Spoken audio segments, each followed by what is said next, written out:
Magandang hapon po mga ka-agri at tayo nandito ulit sa ating farm. At binisita natin after ng halos ay 3 oras sa malakas ng ulan. Ay tinignan natin kung ano yung nangyayari. At nakita natin na dito sa part na ito ay yan, baha. At gawa lang dito sa part na ito mababaw. So at least nakita natin na kapag umulan ng malakas ay kung saan area yung nagbabaha. So ang gagawin natin dito, magagawa tayo ng drainage. Siguro ay saan natin papadaanin? Doon natin papadaanin yung tubig mga ka-agri. So huhukay tayo dito sa gilid dito ng daan na maliit para pagka umulan ay yung tubig ay pupunta doon sa part na iyon. Dahil wala naman tayong ibang papagpuntahan ng tubig dito At dito wala nang daan. Ay so doon sa part na yun meron at nandun na may ilog naman doon.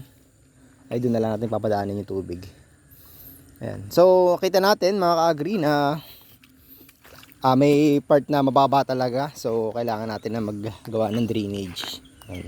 So dahil sabi ko nga sa inyo ito kadi-develop lang natin at hindi pa natin nakikita kung ano yung mga pwede nang mangyayari pagka ano yung mga posibleng mangyayari pagka lumakas ang ulan. So nakita natin may part na binabaha nga. Ayan, katulad nito baha din.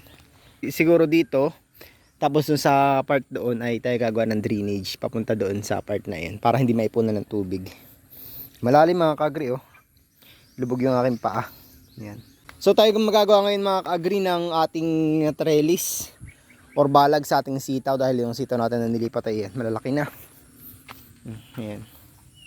So umusbong na yung dahon nila. Ayan, umusbong na at kailangan natin na lagyan ng abang na gapangan para sila ay talagang tuluyang o para sila mabilis lumaki. Tara at tayo'y magagawa na ng ating trellis para tayo maraming matapos ngayon.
Trellis natin ni A-type.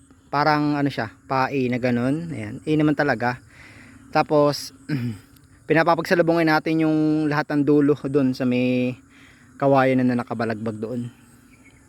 Ayan, so ang A-type trellis ay ginagamit sa mga double row na tanim katulad ng tanim natin na sitaw.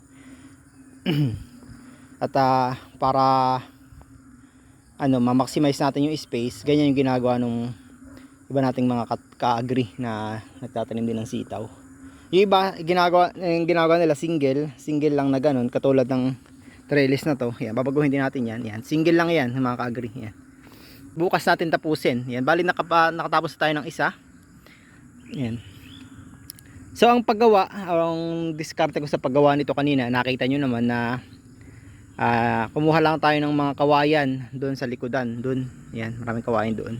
Kumuha lang tayo ng mga kawayan tapos ay ginawa lang natin, pinagsalubong lang natin yung dulo at saka natin tinalian, saka natin nilagay itong kawayan na nakabalagbag.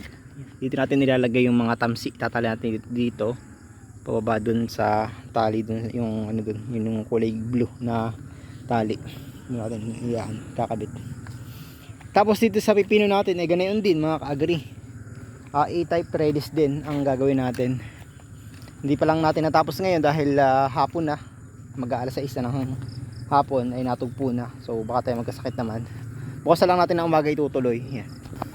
So yun lang po mga ka-agri at tayo ay sisibig na at uwian na. Basa-basa pa ang ating damit ng pawis. Ayan. So maraming salamat po sa panunood at shout out nga po pala sa mga patuloy na nanonood at nag-share ng ating mga video. Ayan. At tayo malayo na ang nararating mga ka-agri. Tayo nasa episode 15 na. At nandiyan pa rin kayo, kasama ko kayo at sumusuporta sa akin. At nakikita nyo yung improvement ng ating farm. At shout out nga pala kay Sir Mark na laging nagko-comment sa ating mga videos at reels. Ayan. Shout out pala kay Carlo. Ayan. Salamat sa paulan mo ng stars.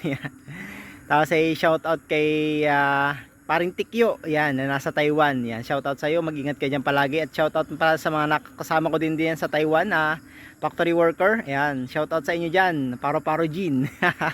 Yan, sana okay pa yung mga atay ninyo diyan ha. Mag-ingat kayo lagi diyan. At shoutout din sa patuloy na nanonood sa ating YouTube channel at nagla-like sa ating mga videos. Yan, at sana dumami pa yung mga subscribers natin mga ka-agri at para patuloy tayo na makapagbigay ng mga informasyon at magagandang video sa inyong lahat na sa palagay ko naman ay may natututunan kayo sa mga video na aking ina-upload araw-araw. At yun lang po mga ka-agri at maraming salamat po sa inyong lahat. Ingat po tayo palagi.